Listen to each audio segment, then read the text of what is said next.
I'm Jim, and this is Joe, and we have been married for 29 years, and we just are coming to the end. We just came to the end of our week here at Soltara, and it's been an absolutely amazing experience, I think, for both of us. I came here with very few expectations, but what I found was a beautiful place in an absolutely gorgeous setting. The setting is unbelievable. The views from the rooms are stunning. We came for healing. We came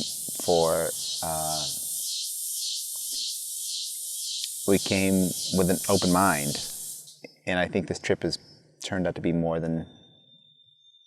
better than I expected. Mm-hmm. Yeah.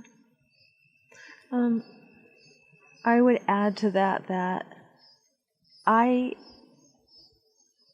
was exploring alternatives to cures for depression.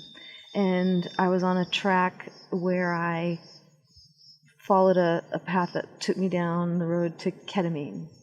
And I passed that by. It wasn't the right choice, and it just wasn't going to work out. And then there was a little diversion towards mushrooms, and that didn't work out either.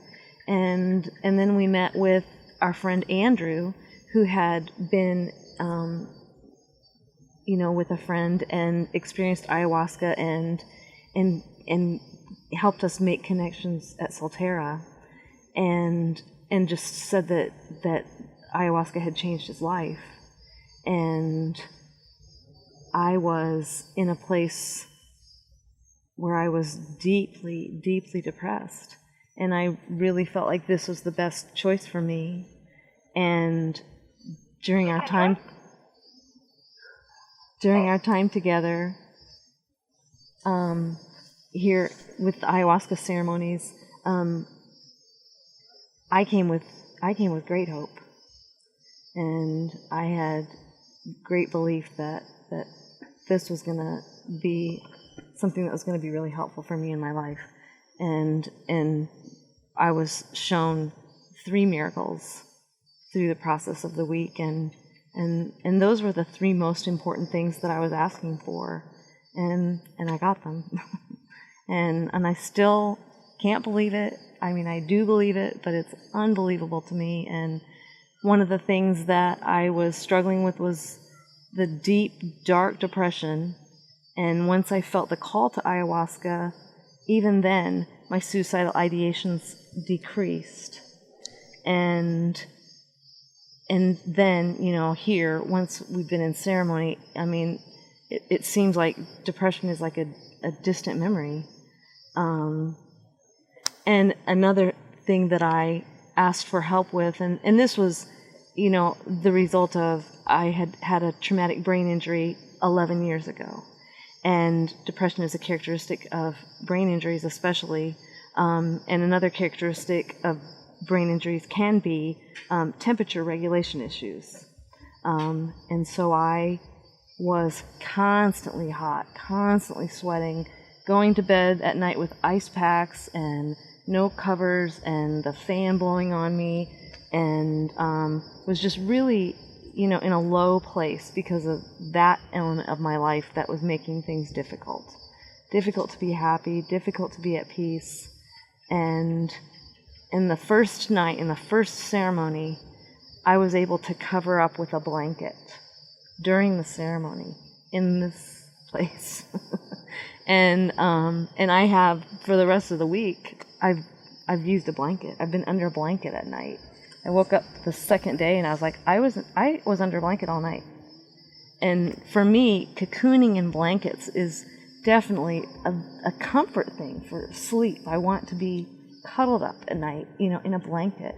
And I haven't been able to be under a blanket for, it seems like years. I just have to lay on the bed, or I had to lay on the bed, and just wait for the fan to blow and try to keep me cool. And even then, I was just still sweating pretty much all night. And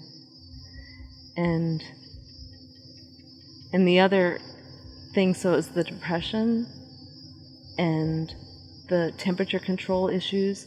And then also I had, for 11 years, I suffered from migraines and a pain in my head that traveled down to my neck.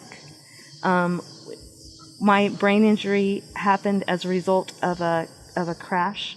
I was on a scooter, and we were thrown from the scooter when we were hit by a car. And I don't know where my head landed, but I had some injury that caused pain and numbness, if that even makes sense. Pain and numbness at the same time. But it would just travel down my neck, and that was part of my life every day. Migraines, pain in my neck, temperature control, depression. And I started researching ayahuasca, and I just thought, this is a good solution for me. And we wanted to go someplace that had the proper set and setting. And we trusted our friend Andrew and his recommendation that we come to Soltara. And the experience has been life-changing. So yeah, one of the things that that struck me about this is the experience is so much more than just the ceremonies themselves. Definitely. I mean, there has been so much work done and so much, support provided by the staff and by other participants and other people that are visiting Soltara. I like the way it's not a huge group. Mm-hmm. I mean, maybe a dozen people. There were 12 of us, maybe. Yeah, 12 of us, I think. Mm-hmm. And so we got the opportunity to get to really know everybody on an individual basis, and that was pretty amazing. They were all amazing people, and every one of the staff is amazing. I feel like, Dan and Melissa have done a tremendous job getting the right people here, and they all have very good souls and good hearts, and the interactions at the meal times were amazing. Being able to speak with all the staff outside of the ceremony was also a very healing process for me as well. Mm-hmm. Just constant moments of learning, constant light, love, and laughter. So it's a pretty special place. Definitely a divine collection.